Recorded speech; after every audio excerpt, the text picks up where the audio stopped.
तो hello good morning friends, मेरा नाम योगेंद्र प्रसाद है और मैं पुस्तक पढ़ रहा हूँ बड़ी सोच का बड़ा जादू। सफलता के गुर सीखें, बड़ा सोचें और वो सब पाएं जिसकी आपको हमेशा चाह थी।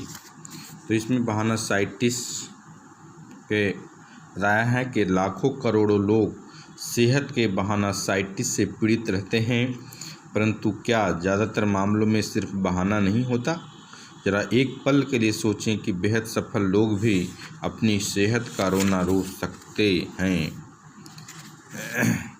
परंतु उन्होंने तो ऐसा कभी नहीं किया। मेरे डॉक्टर मित्र मुझे बताते हैं कि इस दुनिया में कोई पूरी तरह स्वस्थ नहीं होता, हर एक के साथ कोई न कोई स्वास्थ्य संबंधी समस्या होती है। कई लोग कुछ हद तक या काफ़ी हद तक सेहत के बहाना साइटिस के सामने घुटने टेक देते हैं, जबकि सफलता चाहने वाले के लोग ऐसा नहीं करते। मेरे साथ एक ही दिन में दो घटनाएं हुई जिनसे मुझे यह सीखने के लिए मिला कि मैं अपनी सेहत के बारे में सही और गलत नज़रिया क्या होता। क्वींसलैंड में मेरे भाषण के बाद 30 साल का एक आदमी मुझसे अकेले में मिला। उसने कहा कि उसे भाषण तो बहुत बढ़िया लगा, परंतु उसने यह भी कहा, पर मुझे नहीं लगता कि आपके विचारों से मुझे कोई फ़ायदा हो सकता। उसने कहा, मुझे हृदय रोग है और मुझे खुद का ध्यान रखना पड़ता है। इसके बाद उसने मुझे यह भी बताया कि वह 4 डॉक्टरों के पास जा चुका है, परंतु डॉक्टर उसके दिल में कोई बीमारी नहीं ढूंढ सके। उसने मुझसे पूछा कि ऐसी स्थिति में उसे क्या करना चाहिए। मैंने जवाब दिया, मैं हृदय रोग के बारे में तो ज़्यादा नहीं जानता, परंतु एक आम आदमी के रूप में मैं आपको ये बता सकता हूँ कि इन परिस्थितियों में मैं क्या करता। पहली बात तो यह कि मैं सबसे अच्छे हृदय रोग चिकित्सक के पास जाता और उनकी राय को अंतिम मान लेता। आपने पहले ही 4 डॉक्टरों से चेकअप करवा लिया है और उन्हें आपके दिल में कोई खराबी नज़र नहीं आई। अब 5वें डॉक्टर का फैसला आपको मान लेना चाहिए। हो सकता है आपके हृदय में कोई रोग न हो और यह सिर्फ आपके मन का वहम हो, परंतु अगर आप इसकी चिंता करेंगे तो एक न एक दिन आपको सचमुच हृदय रोग हो जाएगा। अगर आप बीमारी के बारे में सोचते रहेंगे, उसे खोजते रहेंगे, उसकी चिंता करते रहेंगे, तो अक्सर आप इसी वजह से बीमार पड़ जाएंगे। मैं आपको दूसरी सलाह यह देना चाहता हूं कि आप डॉक्टर शिंडलर की महान पुस्तक how to live 365 days a year पढ़ें। डॉक्टर शिंडलर इस पुस्तक में बताते हैं कि अस्पताल में जो मरीज भर्ती होते हैं उनमें से 3/4 लोगों को दरअसल कोई शारीरिक बीमारी होती ही नहीं है। उनकी बीमारी का असली कारण मानसिक या भावनात्मक होता है। ज़रा सोचिए, हमारे देश के 3/4 लोग सिर्फ इस अस्पताल के बिस्तर पर पड़े हुए हैं क्योंकि वे अपनी भावनाओं को काबू में नहीं रख पाए। डॉक्टर शिंडलर की पुस्तक पढ़ें और उसके बाद भावनाओं को मैनेज करना सीखें। तीसरी बात यह है कि मैं तब तक जिंदा दिल बने रहने का निश्चय करूंगा जब तक कि मैं मर ही न मर जाऊं। फिर मैंने इस परेशान आदमी को वही सलाह दी जो मेरे वकील दोस्त ने मुझे कई साल पहले दी थी। वकील दोस्त को टीबी था, परंतु इसके बाद भी वह वकालत करता रहा, अपने परिवार का मुखिया बना रहा और जीवन का पूरा आनंद लेता रहा। अभी मेरे उस वकील दोस्त की उम्र 78 वर्ष है और उसने अपनी फिलॉसफी बताई कि मैं तब तक जिंदा दिल रहूँगा जब तक कि मैं मर न जाऊँ। मैं ज़िंदगी और मौत को लेकर फालतू चिंता नहीं करता। जब तक मैं इस धरती पर हूँ तब तक मैं जिंदा हूँ, तो मैं अधूरी ज़िंदगी क्यों जीऊँ। मौत के बारे में चिंता करने से व्यक्ति जितना समय बर्बाद करता है उतने समय तक वह वास्तव में मुर्दा ही होता है। मुझे इस बिंदु पर चर्चा खत्म करनी पड़ी क्योंकि मुझे डेट्रॉयट जाने वाला हवाई जहाज़ पकड़ना था। हवाई जहाज़ में दूसरा अजीबोगरीब परंतु सुखद अनुभव हुआ। जब हवाई जहाज़ आसमान में पहुंच गया तो मुझे टिक टिक की आवाज़ सुनाई दी। हैरानी से मैंने अपने पड़ोस में बैठे आदमी की तरफ देखा जिसके पास से वह आवाज़ आ रही थी। वह मेरी तरफ देखकर मुस्कुराया और मुझसे कहा, डरिए नहीं, मेरे पास कोई बम नहीं है, ये तो मेरा दिल धड़क रहा है। मुझे यह सुनकर हैरानी हुई, इसीलिए उसने मुझे पूरी कहानी सुनाई। सिर्फ 21 दिन पहले ही उसका ऑपरेशन हुआ था जिसमें उसके दिल में एक प्लास्टिक बॉल फिट किया गया था। उसने बताया कि टिक टिक की आवाज़ कई महीनों तक आती रहेगी जब तक कि नकली भाल पर नया ऊतक नहीं उगाता। मैंने उससे पूछा कि अब वह क्या करने वाला है। कहा रे, उसने कहा, मेरी बहुत सी योजनाएं हैं। मिनसोटा पहुंचकर मैं वकालत पढ़ने वाला हूं। शायद मुझे किसी दिन सरकारी नौकरी भी मिल जाए। डॉक्टरों ने मुझसे कहा है कि मुझे पहले कुछ महीनों तक सावधानी रखनी पड़ेगी, परंतु कुछ महीनों के बाद मेरा दिल बिल्कुल ब्रांड न्यू हो जाएगा। तो ये रहे स्वास्थ्य संबंधी समस्याओं के बारे में दो अलग अलग नज़रिए। पहला आदमी तो यह जानता भी नहीं था कि उसे कोई बीमारी थी या नहीं। इसके बावजूद वह चिंतित था, परेशान था, हार के रास्ते पर जा रहा था, आगे नहीं बढ़ने के बहाने बना रहा था। दूसरे आदमी का हाल में ही बहुत बड़ा ऑपरेशन हुआ था, फिर भी वह कुछ नया करने के लिए उत्सुक था, आशावादी था। अपनी सेहत के बारे में दोनों की सोच में कितना बड़ा फर्क था। सेहत के बहाना साइटिस का मुझे व्यक्तिगत अनुभव भी है। मुझे डायबिटीज़ है। जब यह बीमारी हुई कोई 5000 इंजेक्शन पहले, तो डॉक्टर ने मुझे हिदायत दी कि डायबिटीज़ एक शारीरिक बीमारी है, परंतु अगर इसके बारे में आपका नज़रिया नकारात्मक रहेगा तो आप बहुत परेशान रहेंगे। आपकी बीमारी बढ़ सकती है। अगर आप इसके बारे में चिंता करते रहेंगे तो आपको ज़िंदगी नरक बन सकती है। डायबिटीज़ होने के बाद बहुत से डायबिटीज़ के मरीजों के संपर्क में आया। मैं आपको बता दूं कि इस बीमारी के बारे में लोगों के कितने विरोधाभासी विचार होते हैं। एक आदमी को यह बीमारी शुरुआती अवस्था में है और वह इसे लेकर परेशान रहता है। जरा सा मौसम बदलता है तो घबरा जाता है, मूर्खतापूर्ण रूप से अपने आप को लवादों में छुपा लेता है, तो उसे इन्फेक्शन से इतना डर लगता है कि वह सर्दी खांसी वाले आदमी को देखते ही दूर भाग जाता है। वह डरता है कहीं वह ज़्यादा मेहनत न कर ले, इसीलिए वह कभी कुछ करता ही नहीं है। उसके ज़्यादातर समय और मानसिक ऊर्जा इसी चिंता में बर्बाद होते हैं कि उसके साथ क्या क्या बुरा हो सकता है। वह दूसरे लोगों को अपनी भयानक बीमारी की सच्ची झूठी दास्तान सुना कर बोर करता रहता है। दरअसल उसकी असली बीमारी डायबिटीज़ नहीं है, वह तो सेहत के बहाना साइटिस से पीड़ित है। वह बीमारी के सफलता के बहाने का इस्तेमाल कर रहा है, किस लिए? क्योंकि वह लोगों की सहानुभूति हासिल करना चाहता है। दूसरी तरफ एक बड़ी प्रकाशन फर्म का डिवीज़न मैनेजर है जो डायबिटीज़ का गंभीर रोगी है। वह ऊपर वाले मरीज से 30 गुना ज़्यादा इंसुलिन लेता है, परंतु वह बीमारों की तरह नहीं जीता। उसे अपने काम में मज़ा आता है, वह ज़िंदगी का पूरा आनंद लेता है। एक दिन उसने मुझसे कहा, देखा जाए तो डायबिटीज़ एक समस्या तो है, पर दाढ़ी बनाना भी तो एक समस्या है, और मैं इस बारे में चिंता करके सचमुच बीमार नहीं पड़ना चाहता। जब तक मैं इंसुलिन के इंजेक्शन लेता हूँ तो मैं अपनी पूरी बीमारी को नहीं कोसता, बल्कि उस आदमी की दुआएं देता हूँ जिसने इंसुलिन की खोज की। मेरा एक बहुत अच्छा दोस्त 1945 में जब युद्ध से लौटा तो उसका एक हाथ कटा हुआ था। इसके बावजूद जॉन हमेशा मुस्कुराता रहता था, हमेशा दूसरों की मदद करता था। मैं तो जितने भी आशावादी लोगों को जानता हूँ, जॉन उन सब से ज़्यादा आशावादी था। एक दिन मैंने उससे उसके कटे हुए हाथ के बारे में लंबी चर्चा की। उसने कहा कि मेरा सिर्फ एक हाथ नहीं है। यह सही बात है, दो हाथ हमेशा एक साथ से अच्छे होते हैं, परंतु पूरे शरीर को बचाने के लिए अगर एक हाथ काटना पड़े तो यह महंगा सौदा नहीं। और फिर मेरी जीवन शक्ति तो अब भी 100% बची हुई है। मैं इसके लिए कृतज्ञ हूँ। मेरा एक और विकलांग दोस्त एक बेहतरीन गोल्फर है। एक दिन मैंने उससे पूछा कि वह सिर्फ एक हाथ से इतना अच्छा कैसे खेल सकता है, जबकि दोनों हाथ से खेलने वाले ज़्यादातर गोल्फर उसके जितना अच्छा नहीं खेल पाते। उसने मेरी बात का जोरदार जवाब दिया, और यह मेरा अनुभव रहा कि सही रवैया और एक बाह वाला आदमी गलत रवैया और दोनों बाह वाले आदमी को हमेशा हरा सकता है। सही रवैया और एक बाह वाला आदमी गलत रवैया और दोनों बाह वाले आदमी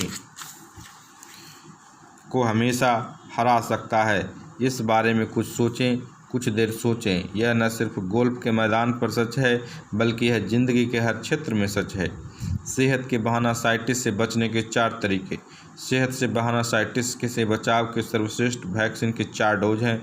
अपनी सेहत के बारे में बात न करें।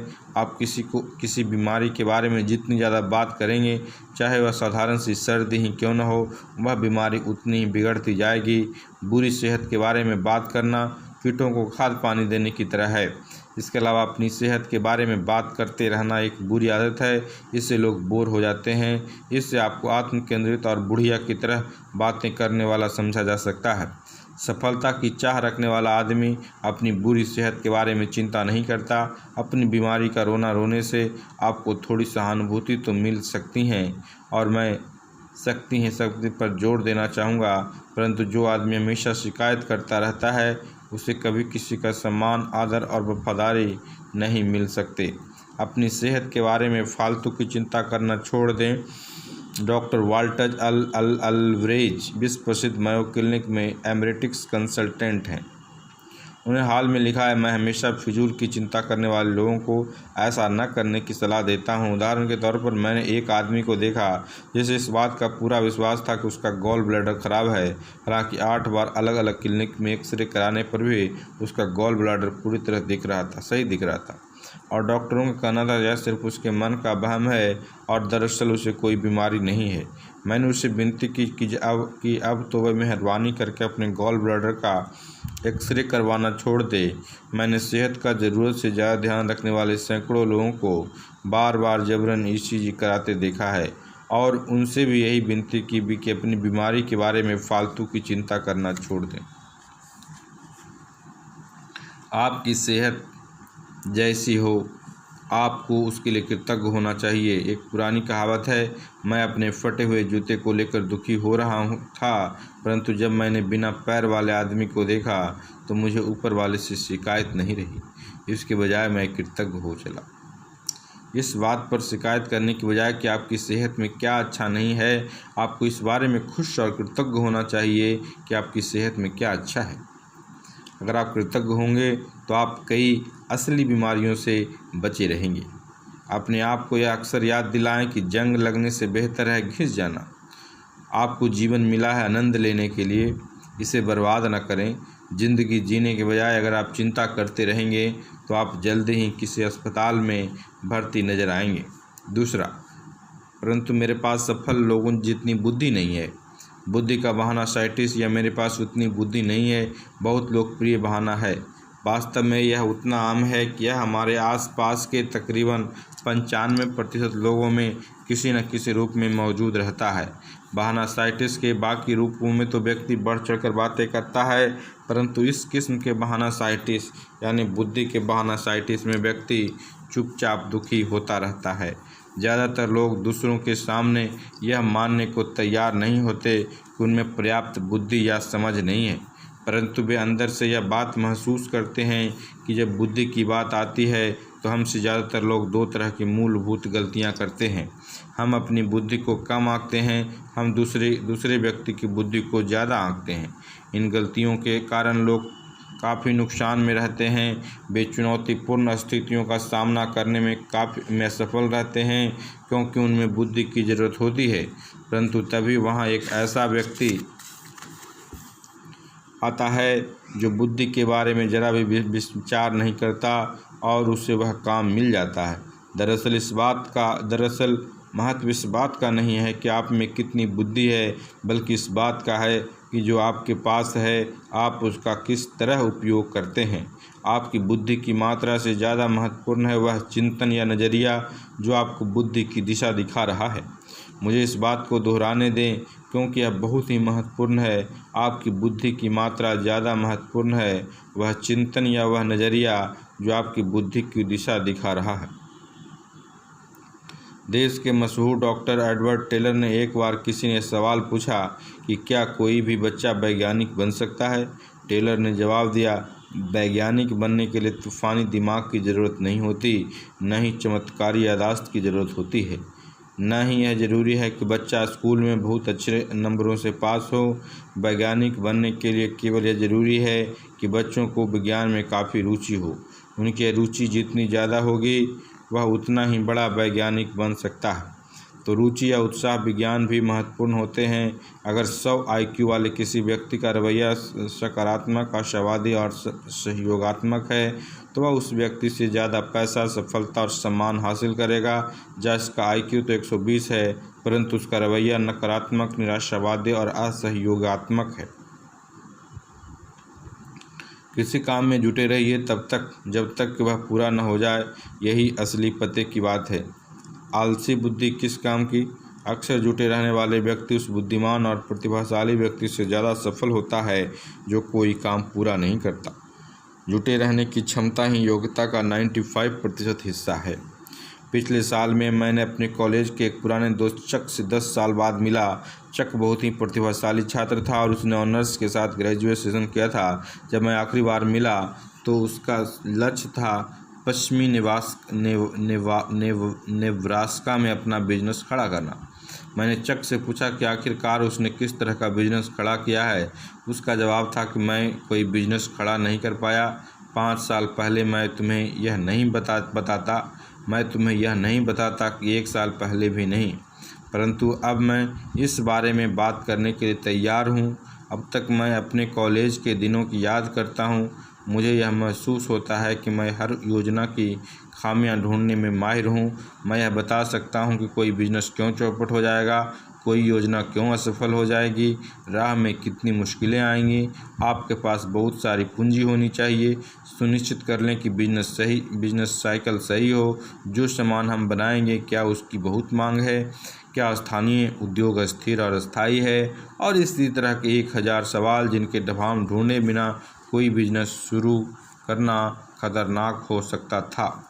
मुझे सबसे ज़्यादा कष्ट इस बात से होता है कि मेरे वे दोस्त जिन्हें ज़्यादा बुद्धि नहीं थी या वे लोग जो कभी कॉलेज गए ही नहीं थे, उन्होंने अच्छे खासे बिजनेस खड़े कर लिए, जबकि मैं वहीं का वहीं हूँ। उनकी कंपनियों का ऑडिट करता फिर रहा हूँ। कोई बिजनेस क्यों असफल हो सकता है, इसके बारे में सोचते रहने के बजाय काश मैंने यह सोचा होता कि कोई बिजनेस किस तरह सफल हो सकता है। अगर मैंने सकारात्मक चिंतन किया होता तो मेरी जिंदगी ज़्यादा सुखद होती। चक की बुद्धि से ज़्यादा महत्वपूर्ण या उसके सोचने का नज़रिया जिसने चक को बुद्धि की गलत राह बताई। कई प्रतिभाशाली लोग क्यों असफल होते हैं। पिछले कई सालों से मैं एक ऐसे आदमी के संपर्क में हूँ जो बेहद प्रतिभाशाली है, जिसमें बुद्धि की कोई कमी नहीं है, और उसका नाम है बेटा काप्या। इतनी बुद्धि होने के बावजूद वह बहुत असफल है। उसका नौकरी भी सामान्य है। वह जिम्मेदारियों से घबराता है। उसने कभी शादी नहीं की। वह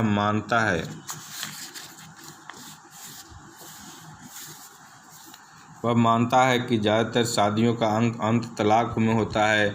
उसके बहुत कम दोस्त हैं। लोगों से बातें करना उसे बोरिंग लगता है। उसने किसी तरह की जायदाद नहीं खरीदी। उसे डर है कि कहीं वह अपना पैसा न गंवा दे। यह आदमी अपनी बुद्धि का इस्तेमाल करके यह सिद्ध कर देता है कि चीज़ें क्यों सफल होगी। इसके बजाय उसे अपनी बुद्धि का इस्तेमाल करके यह सिद्ध करना चाहिए कि सफल किस तरह हुआ जाए। जैसा कि मैंने कहा कि उसके पास बुद्धि की कमी नहीं है, सिर्फ उसके सोचने का नज़रिया गलत है, और इसी कारण वह प्रतिभाशाली आदमी समाज को बहुत कम योगदान दे पाया है और उसने कोई रचनात्मक कार्य नहीं किया। अगर वह अपना नज़रिया बदल दे तो वह बड़े बड़े काम कर सकता है। उसमें अद्भुत सफलता दिलाने वाला दिमाग तो है, परंतु उसका नज़रिया उतना ताकतवर नहीं है। मैं एक और ऐसे ही आदमी को जानता हूँ जो न्यूयॉर्क यूनिवर्सिटी से PhD करने के बाद सेना में भर्ती हुआ। उसने सेना में 3 साल किस तरह बिताए, स्टाफ ऑफिसर के रूप में नहीं स्टाफ स्पेशलिस्ट के रूप में। इसके बजाय वह 3 साल तक सेना का ट्रक चलाता रहा। क्योंकि उसके मन में अपने साथी सिपाहियों के प्रति नकारात्मक विचार भरे हुए थे। मैं उनसे श्रेष्ठ हूँ।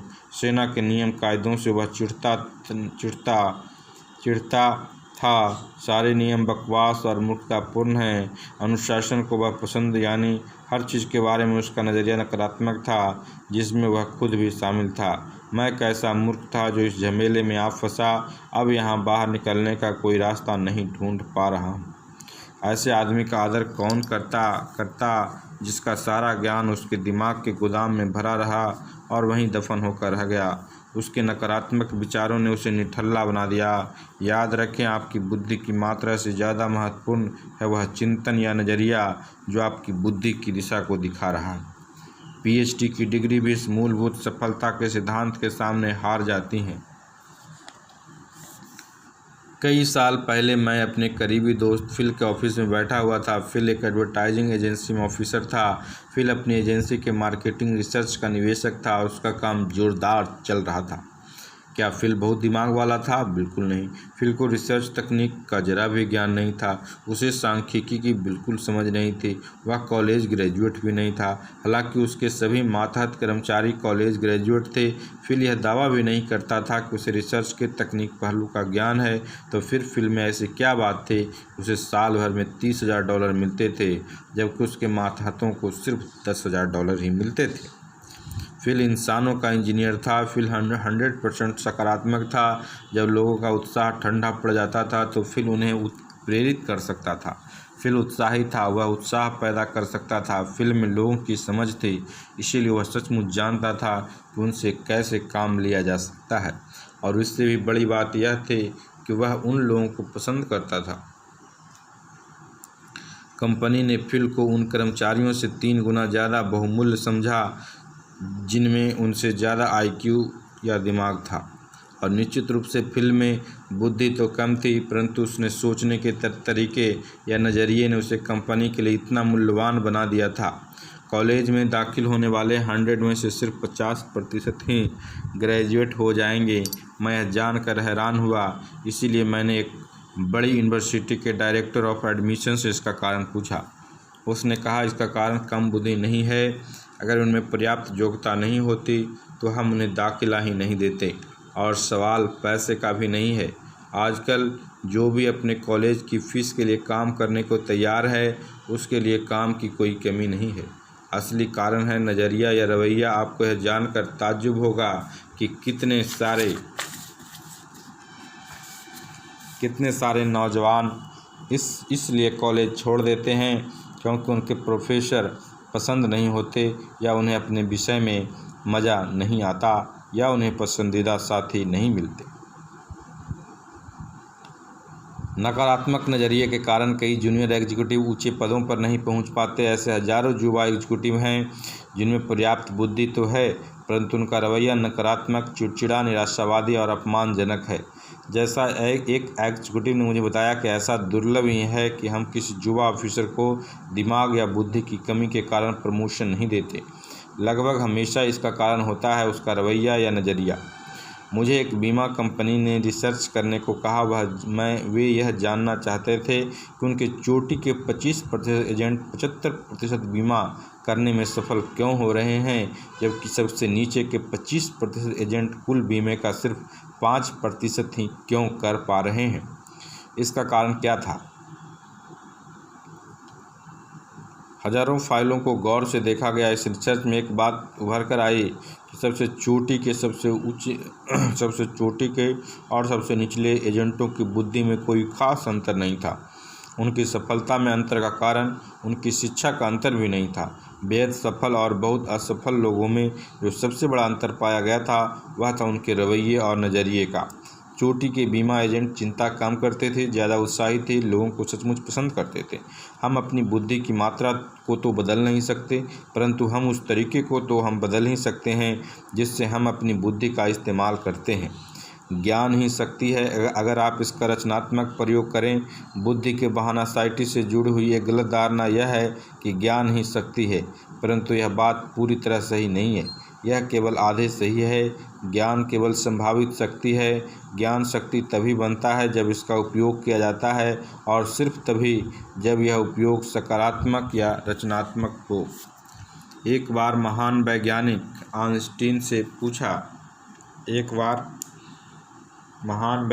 आइंस्टीन से किसी ने पूछा कि 1 मील में कितने फुट होते हैं। आइंस्टीन ने जवाब दिया, मुझे नहीं मालूम।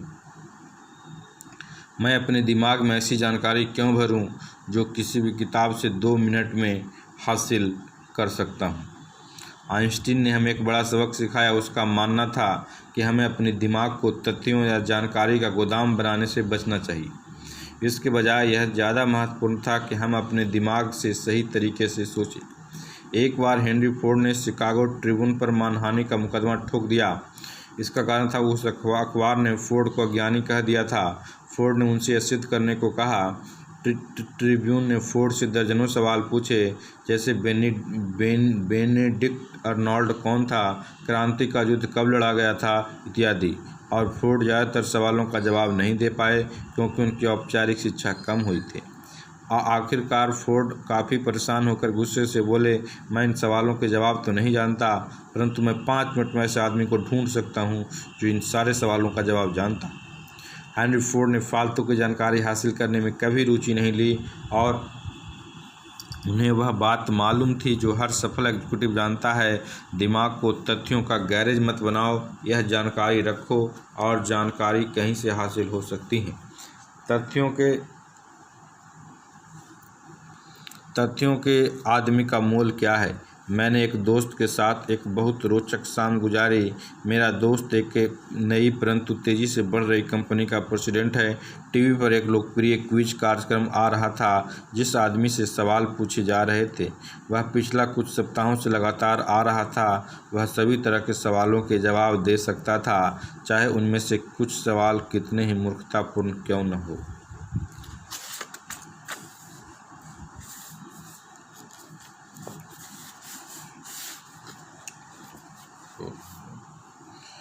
जब उस आदमी ने एक बहुत मुश्किल सवाल का जवाब दिया जिसका संबंध अर्जेंटीना के किसी पहाड़ से था, तो मेरे दोस्त ने मुझसे कहा कि तुम्हें क्या लगता है मैं इस आदमी को कितने डॉलर की नौकरी दूंगा। कितने की? मैंने पूछा। $300 से 1 सेंट भी ज़्यादा नहीं, प्रति सप्ताह नहीं, प्रति माह नहीं, बल्कि जीवन भर। मैं उसके ज्ञान की था ले ली। यह विशेषज्ञ सोच नहीं सकता, वह केवल रट सकता है, याद कर सकता है, और वह एक इंसानी इंसाइक्लोपीडिया है। और मैं समझता हूँ कि मैं $300 में एक अच्छा इंसाइक्लोपीडिया खरीद सकता हूँ। वास्तव में शायद यह कीमत भी इसके लिए ज़्यादा होगी। इस आदमी को जितना पता है उसका 90% हिस्सा तो मुझे $2 की जनरल नॉलेज किताब में ही मिल जाएगा। मैं अपने आसपास ऐसे लोगों को चाहता हूं जो समस्याएं सुलझा सकें, जिनके पास विचार हों, जो सपने देख सकें और फिर उन सपनों को साकार कर सकें। जिस आदमी में ये विचार हैं वह मेरे साथ पैसे कमा सकता है, जिसके पास सिर्फ तथ्य हैं वह मेरे साथ पैसे नहीं कमा पाएगा। बुद्धि के बहानासाइटिस के इलाज के 3 तरीके। बुद्धि के बहानासाइटिस के इलाज के 3 आसान तरीके। अपनी खुद की बुद्धि को कभी कम ना आंकें, दूसरों की बुद्धि को कभी ज़रूरत से ज़्यादा ना आंकें, अपनी सेवाओं को सस्ते में न बेचें, अपने अच्छे बिंदुओं पर ध्यान केंद्रित करें, अपने गुणों को खोजें। याद रखें, महत्व इस बात का नहीं है कि आप में कितनी बुद्धि है, महत्व तो इस बात का है कि आप अपने दिमाग का किस तरह इस्तेमाल करते हैं। इस बात पर सिर न धुनें कि आपका IQ कम है, बल्कि अपनी मानसिकता को सकारात्मक करें। अपने आप को बार बार याद दिलाएं, मेरी बुद्धि से ज़्यादा महत्वपूर्ण है मेरा नज़रिया। नौकरी पर और घर पर सकारात्मक नज़रिए का अभ्यास करें। काम टालने के तरीके खोजने के बजाय काम करने के तरीके खोजें। अपने आप में मैं जीत रहा हूँ का रवैया विकसित करें। अपनी बुद्धि का रचनात्मक और सकारात्मक प्रयोग करें। अपनी बुद्धि का प्रयोग इस तरह करें कि आप जीत सकें। अपनी बुद्धि का दुरुपयोग अपनी असफलता के अच्छे बहाने खोजने में न करें। तीसरा, याद रखें, तथ्यों को रटने से ज़्यादा महत्वपूर्ण और बहुमूल्य है सोचने की योग्यता। अपने दिमाग को रचनात्मक बनाएं, नए नए विचार आने दें, काम करने के नए और बेहतर तरीके खोजते रहें। खुद से पूछें, क्या मैं मानसिक क्षमता का उपयोग इतिहास रचने में कर रहा हूँ या इतिहास रटने में। तीसरा, कोई फ़ायदा नहीं है मेरी उम्र ज़्यादा है या कम है। उम्र का बहानासाइटिस असफलता की एक ऐसी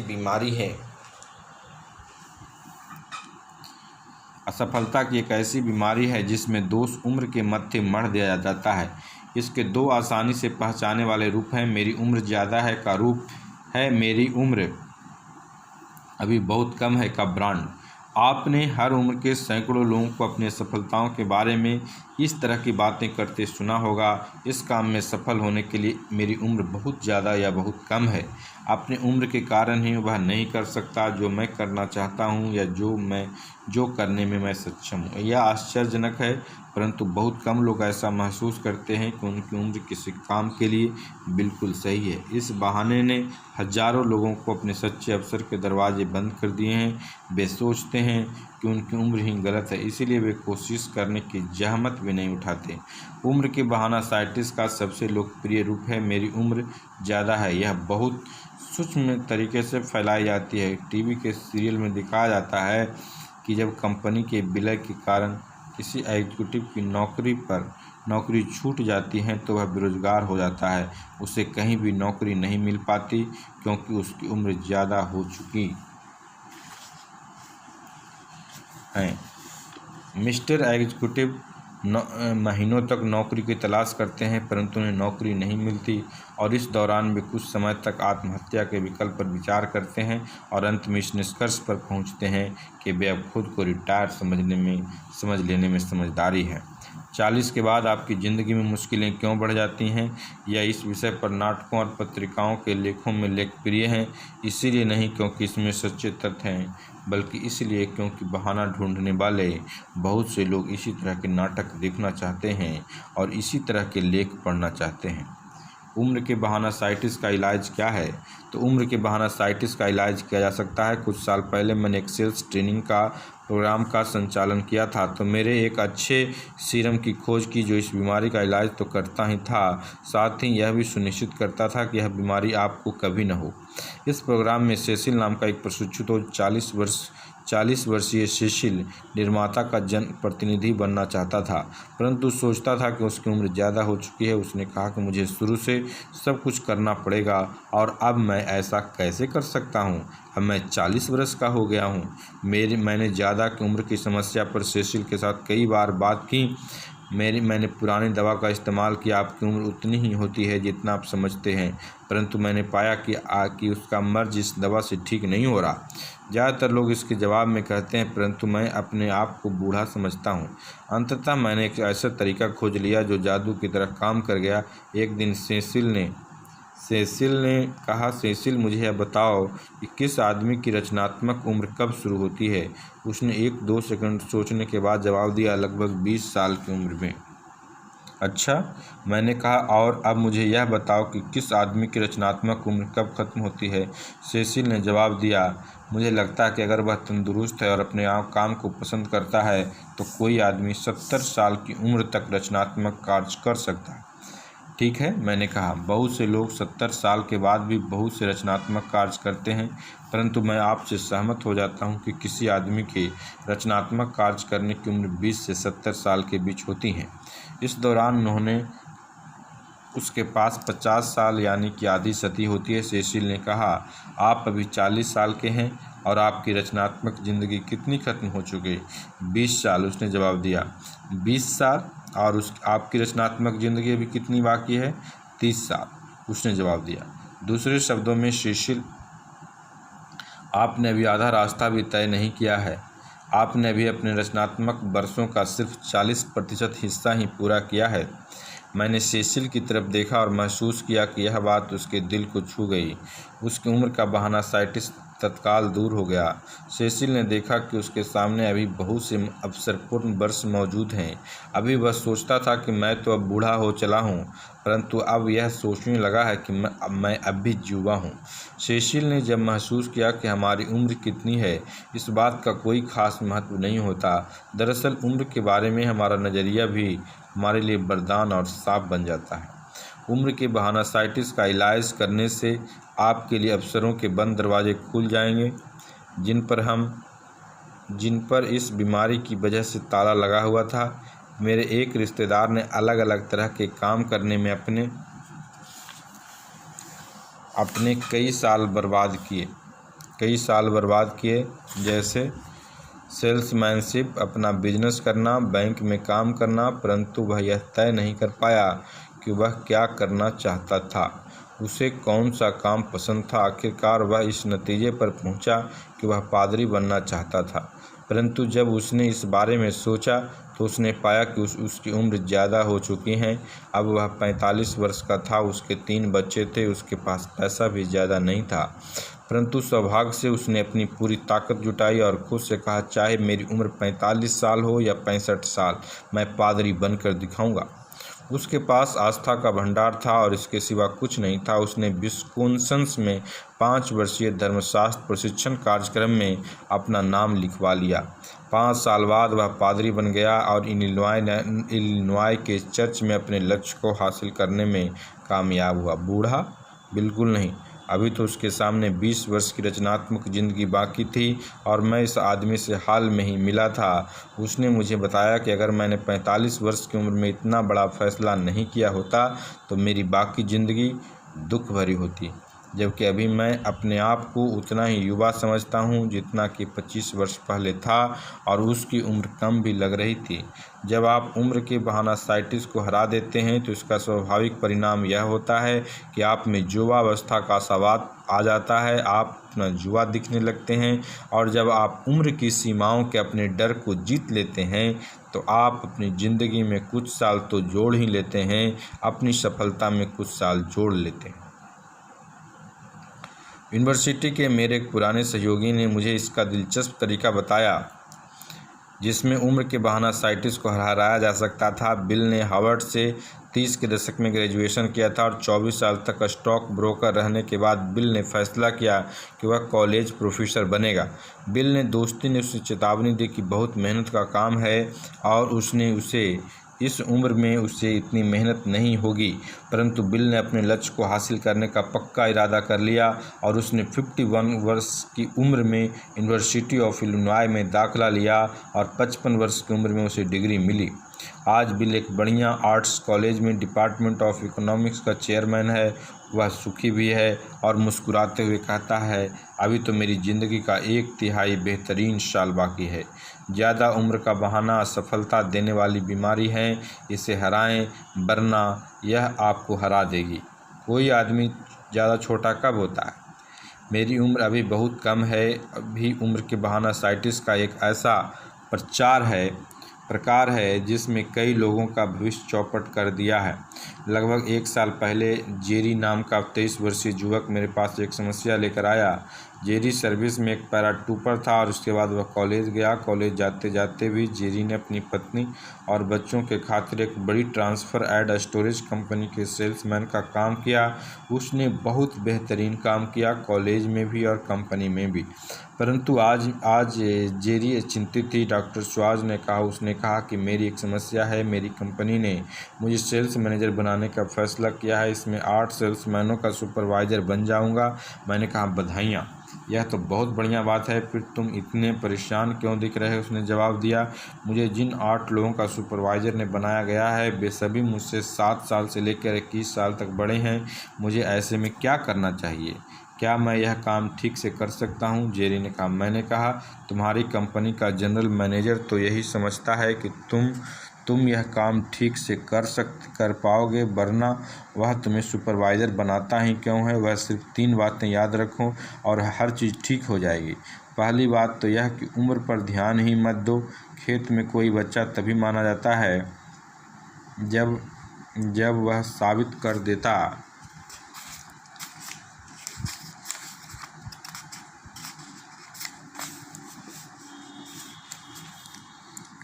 है कि वह आदमी के बराबर काम कर सकता है। उसकी उम्र से इसका कोई लेना देना नहीं होता और यही तुम्हें भी साबित करना होगा। जब तुम यह साबित कर लोगे तो तुम सेल्स मैनेजर के काम को अच्छी तरह से कर सकते हो और तुम अपने आप उतने बड़े हो जाओगे। दूसरी बात, अपनी प्रमोशन पर कभी इतराने की कोशिश मत करो। सेल्समैन के प्रति सम्मान दिखाना, उनसे सलाह लेना, उनसे यह महसूस कराना कि वे एक टीम के कप्तान के साथ काम कर रहे हैं, किसी तानाशाह के साथ नहीं। अगर तुम ऐसा करोगे तो वे लोग तुम्हारे साथ काम करेंगे, न कि तुम्हारे विरुद्ध। तीसरी बात, इस बात की आदत डाल लो कि तुमसे ज़्यादा उम्र वाले लोग तुम्हारे अधीन काम करें। इस क्षेत्र का लीडर जल्दी ही जान लेता है कि उसकी उम्र अपने कई अधीनस्थों से कम है, इसीलिए इस बात की आदत डाल लो। यह आगे आने वाले सालों में तुम्हारी काफ़ी काम आएगी और जब तुम्हें और भी बड़े अवसर मिलेंगे। और याद रखो जेरी, तुम्हारी उम्र तुम्हारी सफलता की राह में कभी बाधा नहीं बनेगी जब तक कि तुम खुद उसे बाधा न बनाओ। आज जेरी का काम बढ़िया चल रहा है। उसे ट्रांसपोर्टेशन बिजनेस पसंद है और कुछ ही सालों में वह अपना खुद की कंपनी शुरू करने की योजना बना रहा है। कम उम्र तभी बाधा बनती है जब आप खुद ऐसा सोचते हैं। आप अक्सर सुनते होंगे कि कई कामों में काफ़ी शारीरिक परिपक्वता की ज़रूरत होती है, जैसे सिक्योरिटीज या बीमा बेचने में। किसी निवेशक का विश्वास जीतने के लिए या आपके बाल सफ़ेद होने चाहिए या फिर आपके सिर पर बाल ही नहीं होने चाहिए। ऐसा सोचना सरासर मूर्खता है। अब असली मकसद तो इस बात का है कि आप अपना काम कितनी अच्छी तरीके से करते हैं। अगर आप अपने काम पर पकड़ रखते हैं, लोगों को समझते हैं, तो आप पर्याप्त परिपक्व हैं। उम्र की योग्यता से कोई सीधा संबंध नहीं होता, जब तक आप खुद को यह यकीन न दिला दें कि उम्र और केवल उम्र ही आपको सफलता और असफलता दिला सकती हैं। कई युवा लोग यह महसूस करते हैं कि वे अपनी कम उम्र के कारण जिंदगी की दौड़ में पीछे हैं। हो सकता है किसी ऑफिस में कोई असुरक्षित आदमी या वह आदमी जिसे अपनी नौकरी छूटने का डर हो, आपके आगे बढ़ने की राह में रोक डाले, और हो सकता है वह आपकी उम्र का और आपके अनुभव की कमी का जिक्र भी करे। परंतु आपको ऐसे असुरक्षित लोगों की बातों पर ध्यान देने की ज़रूरत नहीं है। कंपनी के मालिक मैनेजर ऐसा नहीं सोचेंगे। वे आपको उतनी जिम्मेदारी देंगे जितना कि आप निभा सकें। यह साबित करें कि आप में योग्यता है, सकारात्मक रवैया है और आपकी कम उम्र एक लाभ के रूप में गिनी जाएगी। संक्षेप में, उम्र के बहानासाइटिस का इलाज यह है कि अपनी वर्तमान उम्र के बारे में सकारात्मक सोच रखें। यह सोचें कि मैं अभी भी युवा हूँ, यह न सोचें कि मैं अब बूढ़ा हो चुका हूँ। नए लक्ष्यों को हासिल करने की कोशिश करते रहें। ऐसा करेंगे तो आप में मानसिक उत्साह आ जाएगा, आप अधिक युवा भी दिखने लगेंगे। हिसाब लगाएं कि आपके पास कितना रचनात्मक समय बचा है। याद रखें, 30 साल के आदमी के पास अपने जीवन का 80% रचनात्मक समय शेष है। 50 साल के आदमी के पास अब भी 40% समय है। शायद सर्वश्रेष्ठ समय तो अभी आना शेष है। ज़्यादातर लोग जितना सोचते हैं, जिंदगी दरअसल उससे लंबी होती है। भविष्य में वह काम करें जो आप सचमुच करना चाहते हैं। जब आप अपने दिमाग को नकारात्मक कर लेते हैं और सोचते हैं कि अब तो समय निकल चुका है, तभी आपके हाथ से समय सचमुच निकलता है। यह सोचना छोड़ दें कि मुझे यह काम सालों पहले शुरू कर देना चाहिए था। यह सफलता की सोच है। इसके बजाय सोचें कि मैं अब शुरू करने जा रहा हूँ। मेरे सर्वश्रेष्ठ वर्ष अभी बाकी हैं। सफल लोग इसी तरीके से सोचते हैं, परंतु मेरा मामला अलग है। मेरी तो किस्मत ही खराब है। हाल ही में मैंने सड़क दुर्घटनाओं के बारे में एक ट्रैफिक इंजीनियर की बातें सुनी। उसका कहना था कि हर साल सड़क दुर्घटनाओं में लगभग 40,000 लोग मर जाते हैं। उसकी चर्चा का मुख्य बिंदु यह था कि शायद ही कभी कोई सच्ची दुर्घटना होती हो। हम जिसे दुर्घटना मानते हैं वह दरअसल किसी मानवीय या मशीनी गड़बड़ी का परिणाम होती है। यह ट्रैफिक विशेषज्ञ जो बात कर रहा था, उसका मूल भाव दार्शनिक और चिंतक हमें सदियों से सिखाते आ रहे हैं कि हर चीज़ का कोई न कोई कारण होता है। कोई भी चीज़ बिना कारण के नहीं होती। आज बाहर जो मौसम है वह भी दुर्घटनावश नहीं है, वह किन्हीं विशेष कारणों से वैसा है, और यह मानने का कोई कारण नहीं कि इंसान के मामले इस नियम का अपवाद है। परंतु शायद ही कोई दिन ऐसा गुजरता हो जब हम किसी को अपनी बदकिस्मती का दोष देते न सुनते हों, और वह दुर्लभ दिन ही होगा जब आप किसी दूसरे आदमी को सफलता के बारे में उसकी अच्छी किस्मत की दुहाई न सुने।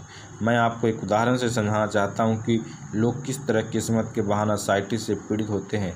मैंने 3 युवा जूनियर एग्जीक्यूटिव के साथ हाल में लंच किया। उस दिन चर्चा का मुख्य बिंदु था जॉर्ज सी का प्रमोशन। कल तक जॉर्ज इन्हीं लोगों की तरह जूनियर एग्जीक्यूटिव था, आज उसे प्रमोशन मिल गया। जॉर्ज को प्रमोशन क्यों मिला? इन तीनों ने इस मुद्दे के पोस्टमार्टम किया और बहुत से कारण खोज निकाले। अच्छी किस्मत, मक्खन पॉलिश, प्रेशर, जॉर्ज की पत्नी का सोर्स, यानी सच्चाई को छोड़कर हर बात कही गई। सच्चाई यह थी कि जॉर्ज इस प्रमोशन के लिए सबसे ज़्यादा योग्य था। वह अपने काम को बेहतर तरीके से कर रहा था, वह ज़्यादा मेहनत से काम कर रहा था, वह अधिक प्रभावी और कार्यकुशल व्यक्ति था। मैं यह भी जानता था कि उस कंपनी के सीनियर ऑफिसर ने काफ़ी सोच विचार किया था और इन चारों में से किसे प्रमोशन मिले। मेरे इन 3 निराश दोस्तों को समझना चाहिए था कि कंपनी के सीनियर ऑफिसर जब प्रमोशन देते हैं तो वे चारों नाम लिखकर टोपी में किसी एक का नाम नहीं निकालते। मैं मशीन के पुर्जे बनाने वाली कंपनी के सेल्स एग्जीक्यूटिव से किस्मत के बहानासाइटिस के बारे में बात कर रहा था। वह समस्या सुनकर रोमांचित हो गया और उसने मुझे अपने जीवन का एक किस्सा सुनाया। मैंने इसका यह नाम तो पहले कभी नहीं सुना, परंतु उसका कहना था, परंतु हर सेल्समैन इस गंभीर समस्या से जूझता है। कल ही हमारी कंपनी में जो घटना हुई उससे आपका एक बढ़िया उदाहरण मिल जाएगा। हमारा एक सेल्समैन 4 बजे मशीन के पुर्जों का एक बड़ा ऑर्डर लेकर आया। ऑर्डर $1,12,000 का था। दूसरा सेल्समैन उस वक्त वहीं ऑफिस में खड़ा हुआ था। उस सेल्समैन का माल इतना कम बिकता था कि वह कंपनी पर बोझ बनता जा रहा था। जब जॉन ने अच्छी खबर सुनाई तो उसने ईर्ष्या भरी बधाइयाँ दी, परंतु साथ में यह भी कहा कि जॉन, एक बार फिर तुम्हारी किस्मत अच्छी रही। देखने वाली बात यह है कि यह कमज़ोर सेल्समैन यह मानने को तैयार ही नहीं था कि जॉन के बड़े ऑर्डर से किस्मत का कोई लेना देना नहीं था। जॉन उस ग्राहक पर कई महीने से मेहनत कर रहा था। उसने वही आधा दर्जन लोगों से लंबी और बार बार चर्चाएं की। जॉन रात की योजनाएं बनाया करता था, फिर किस तरह ऑर्डर हासिल कर सकता था। फिर उसने इंजीनियरों के साथ बैठकर उस यंत्र के शुरुआती डिजाइन बनवाए। जॉन खुशकिस्मत नहीं था जब तक कि आप सुनियोजित काम करने के तरीके को किस्मत का नाम न दें। अगर किस्मत के सहारे हम जनरल मोटर्स को एक बार फिर से गठित करें, अगर किस्मत ही तय करे कि कौन आदमी मैनेजर बनेगा, कौन चपरासी, तो इस देश का हर बिजनेस चौपट हो जाएगा। एक मिनट के लिए कल्पना करें कि जनरल मोटर को हम किस्मत के सहारे किसी पूरी तरह पुनर्गठित करें। इस काम के लिए हम एक बक्से में सभी कर्मचारियों के नाम की पर्ची डाल लें। पर्ची उठाने पर जिसकी